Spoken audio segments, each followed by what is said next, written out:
Salam əziz komanda. Gəlin başlayaq. Bugün biz sadəcə iki sığorta məhsulundan danışmayacağıq. Yox, biz sizin satışlarınızı partladacaq iki güclü aləti, belə deyək, silahı öyrənəcəyik. Təlimin sonunda, bax bu CPM və Machinery Breakdown sözləri sizin üçün quru terminlər olmayacaq. Onlar müştərilərinizin biznesini xilas edən və sizin cibinizi dolduran real bir strategiya çevriləcək. Hazırsınız? Yaxşı, gəlin yol xəritəmizə baxaq. Bugün addım-addım ustalığa doğru gedəcəyik. Əvvəlcə bu iki sığorta qəhrəmanını tanıyacağıq. Onları bir-birindən fərqləndirən nədir, onu biləcəyik. Sonra hər birinin super güclərini kəşf edəcəyik. CPM necə bir qalxandır, MTB necə bir mühafizəçidir. Və sonda ən əsası, bütün bu bilikləri real satış uğuruna çevirmək üçün bir yerdə məşq edəcəyik. Başlayaq. Bir anlıq təsəvvür edin, nəhəng bir tikinti meydançası ya da saniyə belə dayanmadan işləyən bir fabrik. Bax, oradakı hər bir texnika, hər bir dəzgah əslində sadəcə bir dəmir parçası deyil, yox. O, milyonlarla ölçülən bir sərvətdir. Amma gəlin unutmayaq ki, bu sərvət həm də hər an partlamağa hazır böyük bir riskdir. Və budur, müştərinizin gecələr yuxusunu qaçıran o əsas sual. Bütün bu sərmayə, bu milyonlarla ölçülən texnika bir göz qırpımında metal yığınına çevrilə bilərmi? Bu sadəcə dramatik səslənən bir sual deyil, bu çox real bir qorxudur. Cavab isə təəssüf ki, bir mənalı olaraq, bəli. Bax, bu şəkildəki mənzərə yəqin ki, 1000 sözdən daha təsirlidir. Tək bir qəza, bircə səhv ya da bir təbiət hadisəsi və müştərinizin bütün fəaliyyəti saniyələr içində iflic ola bilər. Bax, məhz bu dəhşətli reallığın qarşısında biz, yəni siz, bir xilaskar kimi səhnəyə çıxırsınız. Deməli, bütün təlimin ən vacib nöqtəsi elə budur. Əlimizdə iki fərqli super qəhrəman var, başa düşdünüz? CPM o texnikanın xarici düşmənlərə qarşı qalxanıdır. Təsəvvür eləyin, qəza, yanğın, fırtına, yəni çöldən gələn bütün zərbələr. Machinery Breakdown ya da qısaca MB, o isə daxili problemlərin mühafizəçisidir. Yəni material qüsuru, qısaqabanma kimi gözlə görünməyən, içərdəki düşmənlərlə o savaşır. Çox sadə, elə deyilmi? Biri çöldən qoruyur, biri içərdən. Bax, bu fərqi beyninizə həkk etsəniz, satışı qazanmaq uşaq oyuncağı olacaq. Yaxşı, gəlin birinci qəhrəmanımızla, yəni CPM-lə daha yaxından tanış olaq. Mən buna ekskavatorun macəraları deyirəm. Çünki bilirsiniz, ağır texnikanın olduğu yerdə macəra, yəni risk həmişə qaçılmazdır. Bəs CPM nədir?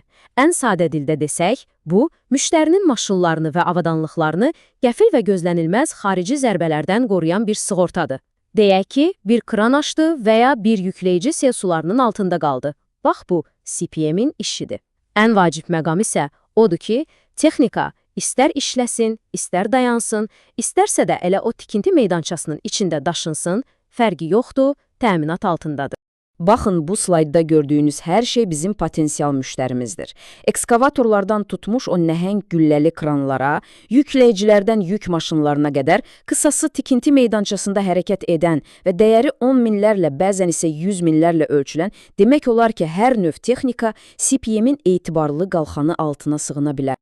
İndi gəldik çox vacib bir məqama, dürüstlük və peşəkarlıq. Müştəri ilə möhkəm bir etibar qurmaq istəyirsinizsə, nəyin təminata daxil olmadığını ondan daha yaxşı bilməlisiniz və bunu açıqca deməlisiniz. Məsələn, zamanla baş verən normal köhnəlmə, paslanma kimi tədrici proseslər təminatda deyil, çünki bu qəza deyil və ya texnika təyinatından kənar, deyək ki, yeraltı mədənlərdə işlədilir, bu da istisnadır.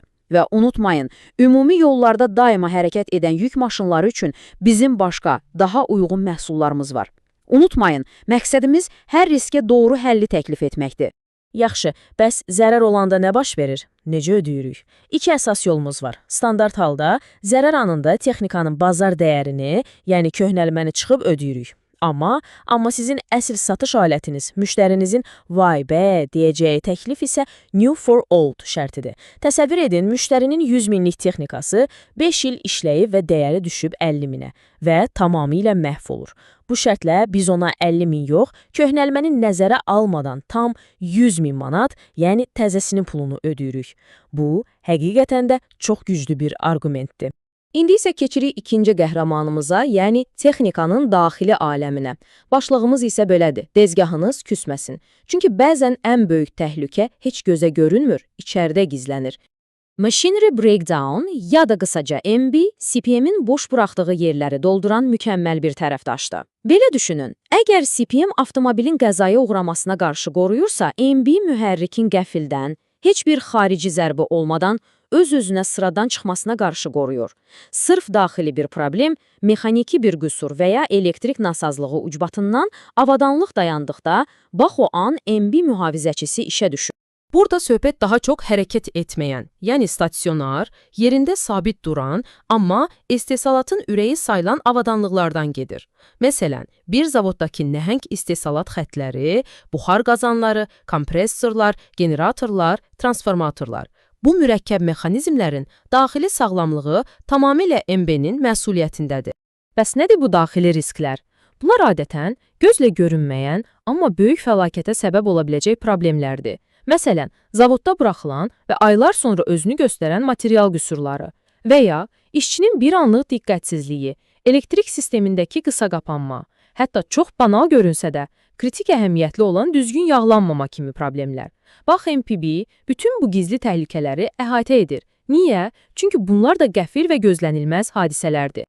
Əlbəttə ki, MB-də də öz istisnalarımız var. Müştərinin gözləntilərini düzgün idarə etmək üçün bunları mütləq bilməlisiniz. Müntəzəm olaraq dəyişdirilməli olan hissələr, məsələn, mişar bıçaqları, lampalar, kəmərlər, zəncirlər, bunlar təminat xaricidir.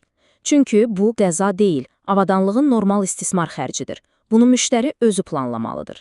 Belə, nəzəriyyə hissəsi bitdi.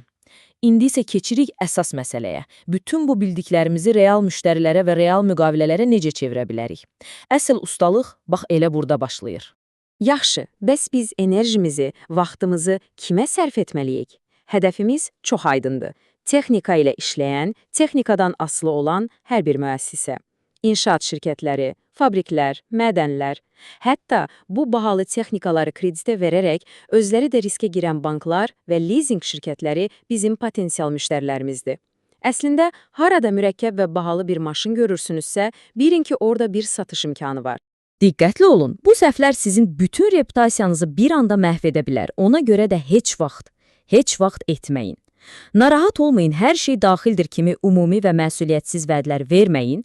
Bu bəlkə o an satışı bağlayar, amma ilk zərər hadisəsində bütün etibarı yerlə bir edər. İstisnaları və iki məhsul arasındakı fərqi açıq şəkildə bir məsləhətçi kimi izah edin. Unutmayın, şəffaflıq sizin ən güclü satış alətinizdir. Və gəldik hamımızın bildiyi o klassik etiraza. Hər birinizin qarşılaşdığı o an. Müştəri deyir ki, sizin təklifiniz bahalıdır. Başqası daha ucuz verir. Bəs indi nə etməli? Bax, bu möhtəşəm cavabdır. Qiymət davasına girmək yerinə söhbəti birbaşa dəyərə, keyfiyyətə yönəldirsiniz. Siz müştərini təkliflərin dərinliyinə baxmağa dəvət edirsiniz. Soruşursunuz ki, o ucuz təklif həqiqətən onun ehtiyaclarını qarşılayırmı? Bu, sizi sadə satıcıdan peşəkar məsləhətçi səviyyəsinə qaldırır. Artıq finala yaxınlaşırıq. İndi bütün bu məlumatları, strategiyaları beynimizdə sistemləşdirib, asanlıqla yadda qalan bir neçə qızıl qaydaya çevirməyin vaxtıdır. Bu qaydalar sizin kompasınız olacaq. Və budur sizin uğur düsturunuz. 3 sadə amma qızıl qayda. Birincisi, həmişə diaqnoz qoyaraq başlayın. Müştəriyə xarici qalxan lazımdır, yoxsa daxili mühafizəçi? Fərqi mütləq izah edin. İkincisi, dürüstlük sizin silahınızdır. İstisnaları gizlətməyin, çünki etibar hər şeydən qiymətlidir. Və üçüncüsü, new for old şərtinin gücündən istifadə edərək dəyər satın, ucuz qiymət yox. Bu 3 qayda sizin cəbbəxananızdır. Onları ağıllı istifadə edin. Bu təlimi kiçik bir beyin fırtınası ilə bitirmək istəyirəm. Bir anlıq düşünün, sabahki vacib müştəri görüşünüzdə onun biznesini dinlədikdən sonra bu iki alətdən hansını ilk olaraq masanın üstünə qoyacaqsınız? Qalxanı, yoxsa mühafizətçini və ən əsası, niyə? Sizin cavabınız elə sizin satış stratejiyanız olacaq. Hər birinizə uğurlar.